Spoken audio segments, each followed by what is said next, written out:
नमस्कार भाई लोग, एक बार फिर से स्वागत है आप सबका डिज़ाइनर कपल में। बहुत बार मैं सोचता हूँ, और ये अगर आप एक यंगस्टर हैं, आपका भी किसी न किसी के साथ रिलेशनशिप में होगे या फिर ट्राई कर रहे होंगे कि रिलेशनशिप में होना है। देखो, आज का जो टॉपिक है ना वो ये है कि love marriage versus arrange marriage, बेहतर कौन सा है? क्या लव मैरिज करना गुनाह है, गलत है? भाई बहुत सारे जगह पे लोग इसके खिलाफ रहते हैं। चूंकि मैं इस टॉपिक पे इसलिए बात कर रहा हूँ क्योंकि मेरा जो शादी था वो कहीं ना कहीं लव कम अरेंज था। हमने लव कम अरेंज ही था, लेकिन मोटा मोटी मान के चलो कि लव मैरिज ही था। लव कम अरेंज हमने उसको प्रॉपरली सबके पूरे तौर तरीके से हमने भी करा। तो बात करते हैं कि love marriage versus arrange marriage में क्या है ये दोनों चीज, कौन सी आपको करनी चाहिए, कौन सा आपको नहीं करना चाहिए। देखो भाई, कुछ लोग ऐसा कहते हैं कि भाई arrange marriage is good, arrange marriage बहुत अच्छा होता है। अरेंज और शादी तो हमेशा अपने माँ बाप के पसंद से ही करनी चाहिए, खिलाफ होकर नहीं करना चाहिए। बिल्कुल नहीं करना चाहिए, बिल्कुल अपने माँ बाप के मर्जी से ही शादी करनी चाहिए। ऐसा नहीं है कि आपको भाग के शादी करना है। भाग के शादी करने के तो मैं भी खिलाफ हूँ। भाग के शादी बिल्कुल भी नहीं करनी चाहिए, क्योंकि वो शादी नहीं रह जाता जिसमें बड़े लोगों का, बुजुर्गों का आशीर्वाद ना मिला हो, तो फिर वो शादी किसी काम के नहीं है। अब लोग कहते हैं कि यार लव मैरिज नया में बड़ा मजा आता है, और धीरे धीरे जैसे जैसे वक्त गुजरता है फिर बहुत तलाक होता है, लोग छोड़ देते हैं एक दूसरे को, और फिर लड़ाइयाँ शुरू हो जाती हैं। और अरेंज मैरिज है कि उसमें आपकी जो वाइफ है आपके कंट्रोल में रहती है, आप मतलब एक दूसरे को जानते नहीं हो। तो देखो भाई, सबसे पहले तो ये चीज़ आप समझ लो कि वाइफ कंट्रोल करने के लिए नहीं होती। बीवी, वाइफ जिसको आप कहते हो ना, she is your partner, she is your life partner. और पार्टनर उसको कहते हैं जिसमें बराबर की साझेदारी होती है। एक जीवन को चलाने के लिए, एक लाइफ को चलाने के लिए दोनों की बराबर की साझेदारी होती है। तो लाइफ जो वाइफ है कोई कंट्रोल करने की चीज़ है नहीं। आप ये तो बहुत गलत सोचते हैं लोग कि वाइफ है तो वो घर का काम करेगी, नहीं तो फिर क्या। ऐसा कुछ नहीं है, ये आप गलत सोचते हो। ऐसा बिल्कुल सोचना भी नहीं चाहिए, ऐसा सोचना भी गुनाह है, गलत है, आपको पाप लगेगा भाई साहब। बीवियाँ इसके लिए थोड़ी बनी है यार कि वो सिर्फ खाना बनाए और आपकी सेवा पानी करे, ऐसा कुछ नहीं है। देखो, मैंने कई अरेंज मैरिज को निभाते हुए देखा है। निभाना मतलब अच्छे से उनकी लाइफ गुजर गई। कई लव मैरिज को भी हमने देखा है जिनकी शादियां हुई और काफी अच्छे से उनका लाइफ गुजरा है। ऐसा कुछ नहीं है।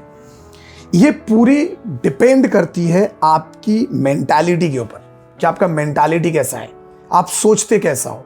हस्बैंड वाइफ का रिलेशन एक ऐसा रिलेशनशिप होना चाहिए जिसमें हस्बैंड वाइफ से ज्यादा मजा आएगा अगर आप दोनों के बीच में एक फ्रेंडशिप है तो आप उस रिलेशन को बहुत इंजॉय कर पाओगे। अब लोग कहते हैं कि यार लव मैरिज वाला जो है वो नया में बहुत मजा आता है। भाई ऐसा कुछ नहीं है। मेरी शादी के तो 4 साल हो गए और मुझे आज भी बहुत मजा आता है। हम लोग, चूंकि मैंने कभी अपनी वाइफ को वाइफ जैसा ट्रीट नहीं किया है, और आपको करनी चाहिए। और आजकल की लड़कियों को अगर आप ये सोचते हो कि आपने शादी करी, आपने उसको ऐसे घर में छोड़ दिया खाना पीना बनाने के लिए, या नहीं भाई लोग, ये बहुत गलत है। ऐसा कभी नहीं करने का, क्योंकि आजकल हो रहा है क्या, सारे पढ़े लिखे हैं, लड़कियां पढ़ी लिखी हैं, लड़के पढ़े लिखे हैं, तो भाई साहब उसको भी वही आज़ादी मिलनी चाहिए जो आपने ले रखी है। ऐसा नहीं कि हमने उसको रख दिया गांव में और अभी आप ऐश कर रहे हो शहर में, एकदम मस्ती में हो, बस पैसे कमा रहे हो, फिर आप एक डायलॉग मारोगे कि कमा के दे तो रहा हूं, तो आप उस पर कोई एहसान नहीं कर रहे हो। कमा के अगर आप उसको दे रहे हो तो आप उसको कोई एहसान नहीं कर रहे हो। अगर आप उसको कमाने देते तो हो सकता है वो आपसे ज़्यादा कमाती और वो भी एक इंडिपेंडेंट लेडी होती। बहुत बार ये भी लोग कहते हैं कि यार अगर वाइफ कमाने लगती है ना तो वो हस्बैंड को ताना मारती है। देखो, ये मैंने कहा ना, ये मेंटालिटी पे डिपेंड करता है। अगर कोई लड़की, सपोज अगर कोई मेरी बहनें, कोई वाइफ, किसी की कोई भी, अगर कोई बहन लोग अगर वीडियो ये देख रही हैं हमारे सब्सक्राइबर्स, हमारी बहनें जो भी ये वीडियो देख रही हैं, तो आपको भी यही चीज होता है कि उन पे कमांड करने की जरूरत नहीं है। You don't need to command on your husband, right? Don't try to control him, right?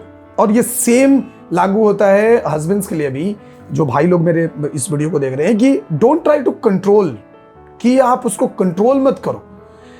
जितना आजाद आप हो उतना आजाद वो भी है, उसे भी उड़ने का हक है, उसे उड़ने दो भाई। अभी देखो, अभी आप बोलोगे कि जरूरत से, बहुत लोग ये भी बोलते हैं ना कि जरूरत से ज्यादा छूट दे देने से बीवियां आउट ऑफ कंट्रोल होती हैं। ऐसा नहीं है। जरूरत से ज्यादा छूट देने से मर्द भी आउट ऑफ कंट्रोल हो जाता है। हो सकता है, कोई भी हो सकता है। ऐसा नहीं है कि सिर्फ वाइफ पे जितनी भी लांछन है, जितनी भी कंट्रोवर्सी है, या फिर जितना भी चीजें हैं, आरोप हैं, वो सिर्फ औरतों पे लगती है। ऐसा कुछ नहीं है। आउट ऑफ कंट्रोल तो वो भी है। देखो, ये अगर मान लो कि आपने खूब कमांड करके रखा है, मेरे समझ से, मेरे अगर according to me, if you will talk about the husband wife का रिलेशन, देन मैं बोलता हूं कि अगर आपने वाइफ को छूट दे रखा है, सपोज आपने अपनी वाइफ को एकदम छूट दे रखा है, आज़ादी है उसको इस शहर से उस शहर जाने का, उस शहर से उस शहर जाने का, तो आपको डर है कि यार, आपको एक इनसिक्योरिटी फील होती है कि अरे यार, वो पता नहीं उसका किसी के साथ चक्कर ना चल जाए या कुछ, वो मुझे छोड़ ना दे। देखो भाई, अगर उसको छोड़ना होगा तो तुम उसको घर में भी रखोगे तो तुमको छोड़ के जाएगी। ये भ्रम में मत रहो। क्यों? जो वो क्या, एक एसडीएम वाली कहानी सुनी होगी ना आपने। एसडीएम बनी, वो अपने हस्बैंड को छोड़ दी, उसके ऊपर दुनिया भर का आरोप लगा दी। ये कभी, लेकिन ऐसी सारी एसडीएम्स ऐसे नहीं है भाई। कितनी ऐसी लेडीज हैं जो आईएएस आईपीएस हैं और उनका हस्बैंड एक मामूली सा दुकान चला रहा होगा या क्लर्क होगा, जो भी होगा, उससे नीचे ओहदे में तो होगा, नीचे ओहदे में होगा ना, लेकिन फिर भी उनका रिलेशनशिप बहुत अच्छे से चल रहा है, उनकी दुनिया बहुत खुशहाल है। ये सब मेंटालिटी का गेम है, सब मेंटालिटी का गेम है। ऐसा कुछ नहीं है कि आप हस्बैंड वाइफ हो तो एक दूसरे पे कंट्रोल करना है, एक दूसरे। अरे हस्बैंड बाहर जाता है, अगर मान लो कि वो, चलो वाइफ घर में रहना कबूल कर ली कि हाँ हम घर में रहेंगे, हम घर संभालेंगे, तुम कमाओ आराम से, कोई टेंशन नहीं है, लेकिन तुम पे भी तो ये चीज होता है। अगर तुम भी तो बाहर में रिलेशन रख सकते हो, बाहर में कुछ चीजें कर सकते हो, उसको कहाँ पता चलेगा। लेकिन सब खेल ऑनेस्टी का है। ये कोई ब्लड रिलेशनशिप है नहीं। हालांकि ब्लड रिलेशनशिप में भी कहाँ कोई भरोसा करता है एक दूसरे के ऊपर यार। सब खेल ट्रस्ट का है। जब तक आपको विश्वास है कि ये मेरे पापा हैं या ये मेरा बेटा है, या बेटे को जब तक ये विश्वास है कि वो आपके पापा हैं, तभी तक ये रिलेशनशिप जिंदा है। जिस दिन उसने ये सोच लिया कि नहीं नहीं मेरा ये बाप है ही नहीं, तो आप डीएनए लेके भी ऐसे अदालत दौड़ोगे ना, फिर भी आपको उसकी कस्टडी नहीं मिलने वाली, क्योंकि उसको रहने का मन नहीं है। वो फिर वही आएगा कि भैया एडल्ट है, अभी उसको जो मन करेगा कर सकता है। तो सब खेल ट्रस्ट का है। सारा खेल जो है ना वो ट्रस्ट का है, कोई दूसरा चीज नहीं है कि ये रिलेशनशिप वगैरह कुछ नहीं। भाई बहन माँ बाप, कोई रिलेशनशिप नहीं है। बहुत लोग ऑफेंड हो जाएंगे इस बात से, लेकिन आप समझने की कोशिश करो, ये सारा खेल ट्रस्ट का है। जब तक आपको, ऐसा भी तो होता है ना कि बहुत बार बच्चे पैदा होते हैं और उनको छोड़ दिया जाता है कहीं हॉस्पिटल के बाहर, कभी कोई डस्टबिन में पाए मिलते हैं, आपने अक्सर न्यूज़ सुना होगा। तो वो जो उसको पालता है, उसके लिए वही माँ है, वही बाप है। मतलब उसका कोई ब्लड रिलेशनशिप नहीं है। और जब तक इस बंदे के ऊपर ट्रस्ट है, जब तक इस बंदे को ट्रस्ट है कि हाँ ये मेरे माँ बाप है, तभी तक माँ बाप है। उसका तो डीएनए भी मैच नहीं करेगा है ना, डीएनए भी मैच नहीं करेगा। अब कल को सपोज मान लो कि उसका जो ओरिजिनल माँ बाप जिसने उसको छोड़ा था ऑफिस के गेट पे, वो अदालत में केस कर दे। सपोज मान लो कि लड़का एकदम डीएम मजिस्ट्रेट, बहुत बड़ा ऑफिसर बन गया या बहुत बड़े पोस्ट पे चला गया, महीने का 2-4 करोड़ रुपए कमा रहा है। अभी उसका माँ बाप आया और अदालत में क्लेम ठोक दे कि ये मेरा बेटा, डीएनए टेस्ट करा लो, टेस्ट हुआ, मैच कर गया। क्या लगता है आपको, वो लड़का उसको माँ बाप मान लेगा? कभी नहीं। माँ बाप, भाई बहन, ये सब नाम से नहीं होते भाई। रिश्ते बनते हैं व्यवहार से, रिश्ते बनते हैं आपके गुण से, आपने जो किया है उससे रिश्ते बनते हैं। मैं बचपन से बाहर रहा हूं और मेरे लिए मेरी फैमिली जितनी नहीं की होगी ना, उतना मेरे आजू बाजू वाले लोग मेरे को सपोर्ट किए हैं, मेरे को हेल्प किए हैं। क्योंकि जाहिर सी बात है, फैमिली दूर रहती है, तो जब तक मुझे कुछ होगा, तो जब तक वो लोग आएंगे उससे पहले मैं सलट चुका हूँगा। लेकिन अगर आजू बाजू वाले लोगों को मैं फैमिली मानता हूँ, उनको उनके जैसा ट्रीट करता हूँ, उसको उस लेवल पे उनको रेस्पेक्ट देता हूँ, तभी वो मेरे लिए उठ खड़े होते हैं कि नहीं भाई ऐसा कैसे कुछ भी हो जाएगा।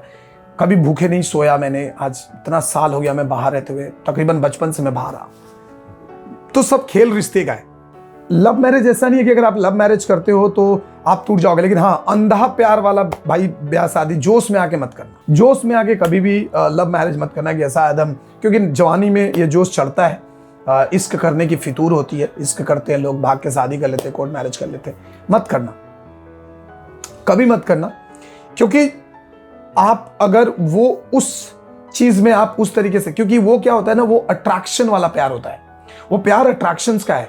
उसमें होता क्या कि एक दूसरे से अट्रैक्ट होते हैं, एकदम जीने मरने की कस्में खाने लगते हैं, लेकिन वो प्यार जैसे ही आप एक बार कुछ दिन के लिए साथ रह जाओगे तो फिर वो प्यार आपको प्यार जैसा नहीं लगेगा, फिर वो घुटन महसूस होने लगेगी। सच्चा प्यार अगर आप किसी से करते हो ना, तो उसके बिना आप कभी नहीं जी पाओगे, और फिर जुदा होने की तो कोई सवाल ही पैदा नहीं होता। ठीक है। कई बार लोग हमें भी कहते हैं, हाँ अभी नया नया शादी है, फिर मजा है, अभी मजा तो आएगा ही, 1-2 साल जाने दो। हाँ, एक चीज और मैं बताता हूँ आपको, मेरे एक्सपीरियंस। अब बहुत बार मुझे, जब मैंने शादी करी, बहुत लोगों ने मुझे कहा, यार दोस्त भी, क्या हाँ भाई अभी तो मजा आएगा ही, अभी नया नया है ना, 1 साल गुजरने दे, समझ में आने लगेगा, 1-2 साल जाने दे, फिर समझ में आएगा। 1-2 साल गया, 3 साल, 4 साल, भाई अब तो बाप बन चुका हूं। और अब तो हमारा रिलेशन मतलब वो फेविक्विक जैसा चिपक गया है। अब तो मतलब सांसें टूटने के बाद ही जुदा हो सकता है, ये है। तो अभी लोग कहेंगे, लोग आपको हर वक्त डिमोटिवेट करेंगे, हर वक्त तोड़ने की कोशिश करेंगे। वो तो चाहते हैं कि आपका घर सुख शांति से ना चले। डिपेंड आप पे करता है कि आपको सुनना है कि नहीं। और मैंने किसी को कोई जवाब नहीं दिया, हाँ हाँ दिखा दूंगा, क्योंकि देखो, अगर मैं कॉन्फिडेंट होकर बोल सकता था, हाँ दिखा दूंगा, देखूंगा, कुछ नहीं होगा भाई, तुम्हारा हुआ मेरा नहीं होगा, ऐसा नहीं बोलने का, क्योंकि वक्त कोई नहीं जानता, कभी भी ये कुछ हो सकता है। लेकिन गुजर गए वक्त, और वक्त एक ऐसा जवाब है जो हर सवाल, हर जख्म को भर देता है। तो वक्त के हिसाब से सबको उसकी मिली जाती है। जब मैं रिलेशनशिप में था ना, तो लोग मुझे बहुत ताने मारते थे। लोग बोलते हैं, अरे ठीक है, वो अभी नया नया है तो समझ में आ रहा है, शादी तो तेरा नहीं, तुम, हमको पता है तुम शादी तो इससे नहीं करोगे। लेकिन भाई साहब, जब मैं रिलेशनशिप में आया था ना, तो मैंने ये ठान लिया था, क्योंकि मुझे पता था, हालांकि मेरी और मेरी वाइफ की मेंटालिटी मैच नहीं करती, हम लोग दोनों अपोजिट हैं। और शायद यही रीज़न है कि आपने सुना होगा ना कि जो अपोजिट नेचर जो है वो ज़्यादा एक दूसरे को अट्रैक्ट करता है, कुछ समथिंग ऐसा है, कहावत भी है। तो वही रीज़न है, क्योंकि मैं जानता हूँ उसे, कि मुझे उसे मैं as a guardian, as a parents, मैंने हमेशा उसको सपोर्ट किया, उसने मुझे हमेशा सपोर्ट किया। एंड तो मैं चाहता हूँ कि ये चीज़ होनी चाहिए, प्यार, सपोर्ट एक जीवन को चलाने के लिए बहुत इंपॉर्टेंट है। बहुत लोग हमें भला बुरा कहते हैं, मेरे पीठ पीछे बहुतों ने मुझे ताने मारे हैं, और सब मुझे पता है कि किस किस ने मुझे ताना मारा है, किसने क्या कहा है मेरे बारे में, मेरी वाइफ के बारे में, किसने क्या कहा है, सब मुझे पता है, मैं सब जानता हूँ। लेकिन मुझे जरूरत नहीं है उनको जवाब देने का। और मैं ये, क्योंकि मैं पैदा इसलिए थोड़ी हुआ हूँ यार कि जवाब तो सिर्फ मैं उनको देता हूँ, लगता है जैसे कि मेरे जवाब से उनको शायद कुछ फायदा हो, तो आपको भी जवाब देने की जरूरत नहीं है। लेकिन हाँ, जवाब देने की आप जरूरत इसलिए तब नहीं पड़ेगी जब आप उसको प्रूफ करते हैं चीज़ों। जब आप किसी के साथ रिलेशनशिप में आते हैं तो आपको प्रूफ करना पड़ेगा। और मैंने अगर हम बात करें arrange marriage versus love marriage, तो अरेंज मैरिज में ऐसा होता है कि शादी के बाद प्यार होता है, लव मैरिज में प्यार पहले होता है, शादी बाद में होती है, बस। अब लव मैरिज बहुत तरीके का होता है मेरे भाई साहब, बहुत बार ऐसा होता है कि लोग ऐसे जोश जोश में शादी कर, हम देखते थे कि जब हम उस काबिल हो जाएंगे तो हमने शादी करी, हम क्या क्या हो सकता है चीजें। तो उस हिसाब से मैंने कई अरेंज मैरिज को भी बिखरते हुए देखा है, कई अरेंज मैरिज को मैंने बिखरते हुए देखा है, बिखर गए, टूट गए, शादियां टूट गई हैं, वो लोग एक दूसरे के साथ नहीं है, उनके बच्चे अलग, माँ बाप अलग, कभी बच्चे माँ के साथ तो बेटा के बाप के साथ, ऐसा कुछ सिचुएशंस में। तो ऐसा कुछ नहीं है कि लव मैरिज करोगे तो टूट जाएगी और अरेंज मैरिज करोगे तो तुम एकदम बम रहोगे, ऐसा कुछ नहीं है। सब खेल है ट्रस्ट का, सब खेल है मेंटालिटी का, और आपको ये पता होना चाहिए कि how to manage the relationship, how to manage the relation. And I am not talking about only कि love relationship, I am talking about every relationship, चाहे वो मम्मी पापा के साथ हो, भाई बहन के साथ हो। यू शुड नो कि how to manage the relations. अगर आपको ये नहीं पता है कि आपको रिलेशन कैसे मैनेज करना है, तो आप कभी भी आपकी रिलेशनशिप, किसी भी रिलेशन में आप खुश नहीं रहोगे। और अगर आपको ये सीखना है, ये समझना है कि आपको रिलेशनशिप मैनेज कैसे करना चाहिए, किस तरीके से आपको उस पर काम करना चाहिए, तो आप हमारी ये वीडियो जरूर देखिएगा। आपको बहुत क्लियर समझ में आ जाएगा। मैंने उसके ऊपर भी एक वीडियो बनाई है, तो आपको क्लियर समझ में आ जाएगा कि हाउ टू मैनेज रिलेशनशिप और रिलेशनशिप एक्चुअल में क्या होता है। और रिलेशनशिप निभाना हर किसी के बस की बात नहीं है। लोग बहुत कुछ कहेंगे, सब सुनने का है और बस अपने प्लान के हिसाब से आप काम करें। एंड लव मैरिज करो, अरेंज मैरिज करो, डजंट मैटर, किसी को हर्ट मत करो। आपने सपोज मान लो कि आपने लव मैरिज किया, क्योंकि देखो यार, प्यार का दूसरा नाम सैक्रिफाइस होता है, कुर्बान। अगर आपने अपने प्यार को कुर्बान किया है तो आपसे बड़ा कोई आशिक नहीं हो सकता, ठीक है। बहुत बार तो लोग एग्जाम्पल देते हैं कि हीर रांझा को देखा, कभी मिले ही नहीं। सिरी फरियाद को देखा, कभी नहीं मिले। लैला मजनू कभी नहीं मिले। भाई आप उनके, जरूरी नहीं है ना कि हर मोहब्बत मुकम्मल हो। ये बिल्कुल जरूरी नहीं है कि हर मोहब्बत मुकम्मल हो, हर मोहब्बत को उसका अंजाम मिले, ये जरूरी नहीं होती है। कुछ खुशनसीब इंसान होते हैं जिनको मोहब्बत के अंजाम तक जो पहुंच पाते हैं।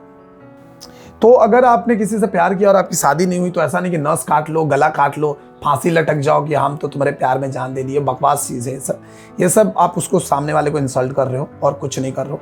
अगर आपने इश्क करा, अगर आपकी शादी नहीं हुई, तो मैं भागने का सजेशन तो कभी नहीं देता, क्योंकि भाग के आप खुश नहीं रह पाओगे यार कभी भी। और अगर आप खुश रह भी जाओ तो सोचो, एक चीज समझो कि आपने उसको दुखी किया है, आपने उसको हर्ट किया है, जिसकी वजह से आपकी जिंदगी है, जिसकी वजह से आपका वजूद है, आपने उसको हर्ट किया है। तो आपको पाप लगेगा भाई। यहां पे तो सुख भोग लोगे, ऊपर जाके आपको जवाब देना पड़ेगा। तो डोंट डू दैट। अपने पे भरोसा रखिए। फैमिली के सपोर्ट के बगैर कुछ नहीं हो सकता। तो लव मैरिज करो या अरेंज मैरिज, सब बेहतरीन है, बशर्ते आपको आना चाहिए कि हम रिश्ते निभाना कैसे हैं। और बीवी को बीवी समझने की भूल मत करना, जो आज से कई साल पहले लोग किया करते थे। तो बीवी को बीवी समझने की भूल मत करना। आप उसको फ्रेंड समझो, अपने लाइफ पार्टनर समझो। और पार्टनरशिप अकेले नहीं चलता, दोनों के सहयोग से ही चलता है।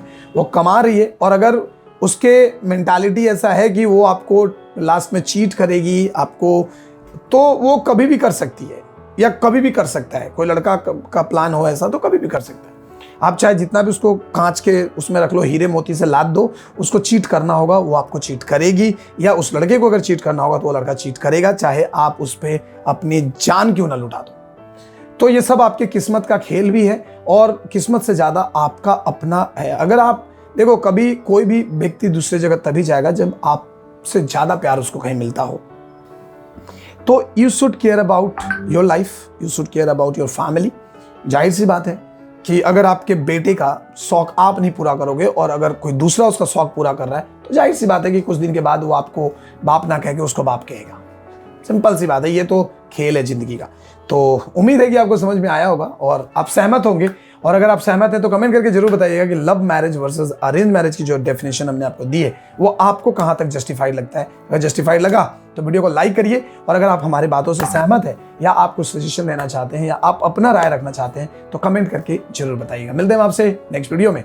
तो आज के संडे ज्ञान में बस इतना ही। Bye, take care. अपने फैमिली का ख्याल रखिए, अपना ख्याल रखिए, खुश रहिए, सबको खुश रखने की कोशिश करिए और हंसते मुस्कुराते यूं ही जिंदगी कट जाएगी। जिंदगी सिर्फ 4 दिन की है और इसमें तो फिर जीने का भरपूर मजा लेना चाहिए। मिलते हैं आपसे नेक्स्ट वीडियो में। Bye bye, take care.